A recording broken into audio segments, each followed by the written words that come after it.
When I was in the neonatal unit 3 years ago with my wee boy, all the lovely nurses kept mentioning, when we are in the new hospital, it'll be so different, it'll be bigger and make things a bit easier. I didn't think about it at the time, but it's really nice now to hear more details about the plans for the new building and consider how it will impact babies, mums, families and staff in the neonatal unit.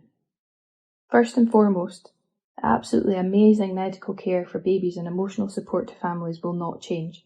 The nurses and staff will still be doing the same great work. However, given the size and scale of this new Baird Hospital, I thought it would be helpful to highlight some of the changes and benefits that I can see for families that will unfortunately require to use the space and the services within it.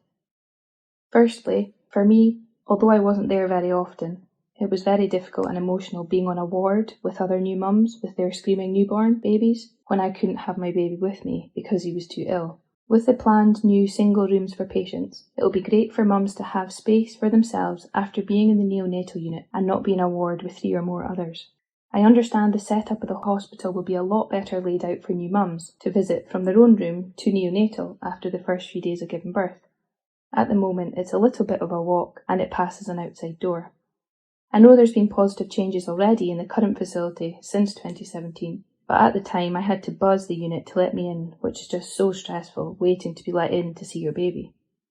With up-to-date modern security measures, the new hospital will allow parents their own immediate access at any time of the day.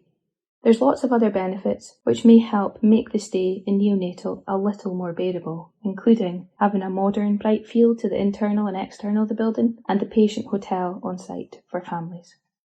Although the time in the unit will still be difficult, challenging and very emotional for families, all of the things I've mentioned will hopefully contribute in some ways to make it slightly less stressful. For me, the main positive change is the overall space available in the units themselves, ICU, HDU and special care, the breastfeeding or expressing space, and the parent craft rooms or transitional care bedrooms. We spent the majority of our 32 days in HDU. There were 4 cots, and most of the time there was 4 babies in the room. If there were 2 parents at each cot side and 2 staff, the room was pretty busy. It will be nice to have more space next to your baby for more privacy, whether that's to sing silly songs louder or read to your baby, or for having conversations with doctors and nurses about your baby's care on the ward rounds. It'll feel more like starting a family together if you have somewhere to put your books, toys and lots of changes of vests and nappies instead of having to go out of the room, down a corridor to a locker room.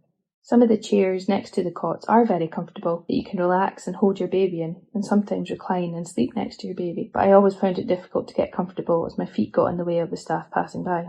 The new hospital will have a lot more space around each cot or incubator. There's also mental health support available to parents and families in the unit, so the extra space will mean perhaps it's easier for people to speak at the cot side without others being so close. At the moment there are 3 rooms where parents can stay with their baby the night or 2 before going home, which are sometimes in high demand. So with this increasing to 10 rooms, it will ease the pressure on staff and families going through that transitional phase of getting home. The other location that more space will be amazing is the expressing room. Anyone who's spent time in the unit and expressed for their baby will absolutely agree with this. The room is tiny and so warm. It's so narrow that I couldn't really fit 3 people comfortably. It really was devastating when it was full and you had to wait outside and hope that someone was finishing soon, especially when you were expressing every 2 to 3 hours and doing it around the feeding times of your baby. Hopefully the outlook from the room will be better than the boiler type looking thing and a little bit of grass. There's perhaps a lot more benefits for staff than I've mentioned already, but hopefully this gives a little insight to what the plans are and how it will be a very different environment for families in the neonatal unit in the coming years. Personally, I can't wait to see the new facilities once they're built and catch up with all the wonderful staff that work there.